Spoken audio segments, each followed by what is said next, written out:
السلام علیکم پیارے دوستو، آج ہم بات کریں گے اللہ تعالیٰ کے ایک ایسے پیغمبر کی جن کو سمندر میں ڈال دیا گیا اور دیو ہیکل مچھلی نے نگل لیا۔ آخر آپ سے ایسی کیا خطا ہوئی تھی جس کی وجہ سے آپ کو مچھلی کے پیٹ میں رہنا پڑا؟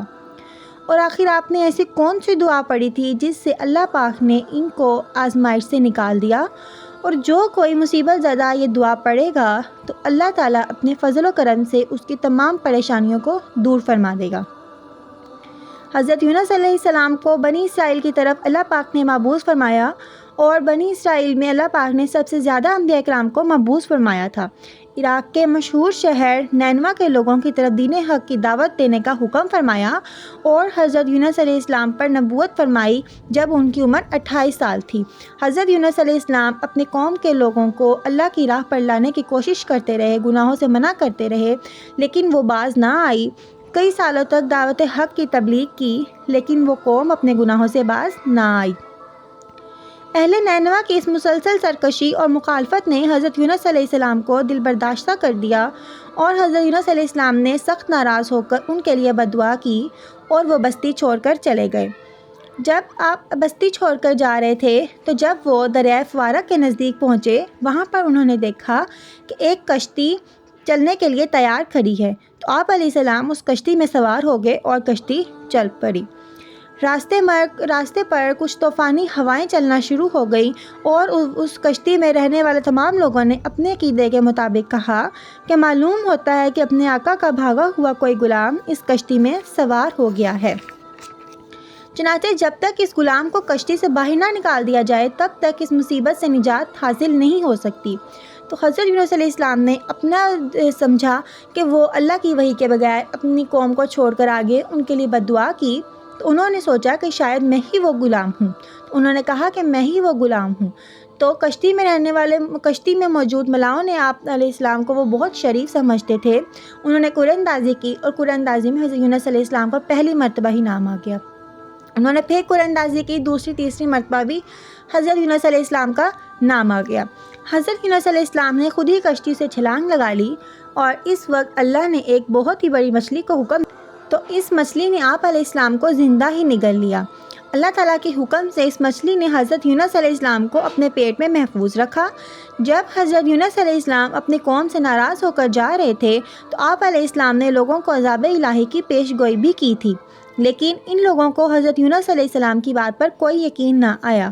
وہ لوگ کہا کرتے تھے کہ حضرت یونس علیہ السلام تو کہتے تھے کہ اللہ کا عذاب آئے گا، لیکن اب تک تو کوئی عذاب نہ آیا، نہ جانے وہ عذاب کب آئے گا۔ کچھ ہی دنوں کے بعد اللہ تعالیٰ کے عذاب کے آثار نمودار ہونے لگے۔ چنانچہ عذاب الہی کا عذاب دیکھ کر لوگ پریشان ہوئے اور ایک دوسرے سے کہنے لگے کہ حضرت یونس علیہ السلام کی بات غلط نہ تھی، وہ واقعی ہی اللہ تعالیٰ کے سچے پیغمبر تھے۔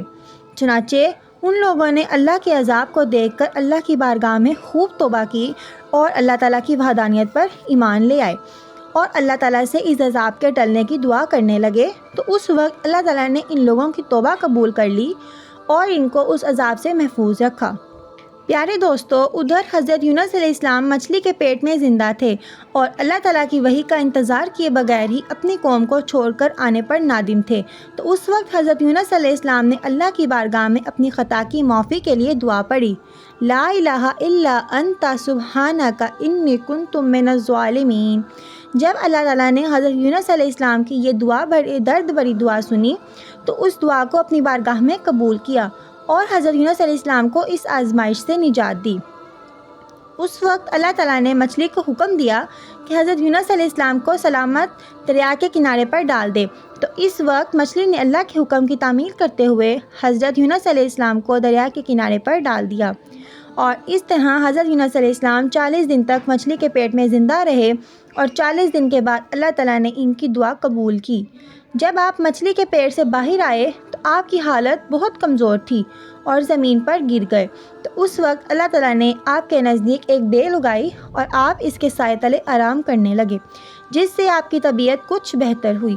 تو آپ علیہ السلام نے اس درخت کے سائے میں ایک جھونپڑی بنائی اور وہیں رہنے لگے۔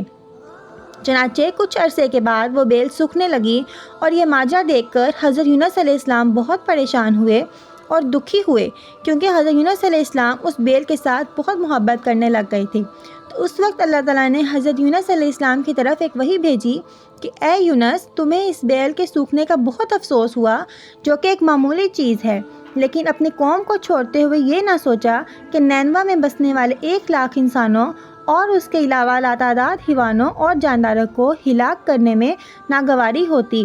کیا ہم اس سے بھی زیادہ مہربان نہ ہوتے جتنا تم اس بیل کے لیے ہوئے ہو؟ اور آپ وحی کا انتظار کیے بغیر ہی اپنی قوم کو چھوڑ کر چلے آئے۔ ایک نبی کی یہ شان نہیں کہ وہ اپنی قوم کو بد دعا کر کے نفرت کی وجہ سے ان سے جدا ہونے میں جلدی کرے اور وحی کا انتظار بھی نہ کرے۔ پھر اللہ تعالیٰ نے حضرت یونس علیہ السلام کو یہ حکم دیا کہ وہ دوبارہ نینوا جائے اور وہاں پر رہ کر نینوا کے لوگوں کو دین حق کے پیغام دے۔ چنانچہ اس وقت حضرت یونس علیہ السلام اللہ کے حکم کے مطابق نینوا کی طرف دوبارہ تشریف لے گئے اور انہوں نے حضرت یونس علیہ السلام کی آمد پر بہت خوشی کا اظہار کیا اور پھر حضرت یونس علیہ السلام سے دین کی تبلیغ حاصل کرنے لگے۔ اللہ تعالیٰ سے دعا ہے کہ اللہ پاک ہمیں بھی نیک اعمال کرنے کی توفیق فرمائے۔ امید کرتی ہوں آپ کو میری ویڈیو اچھی لگی ہوگی۔ روز اس طرح کی معلوماتی ویڈیو حاصل کرنے کے لیے میرے چینل کو سبسکرائب کریں۔ اللہ حافظ۔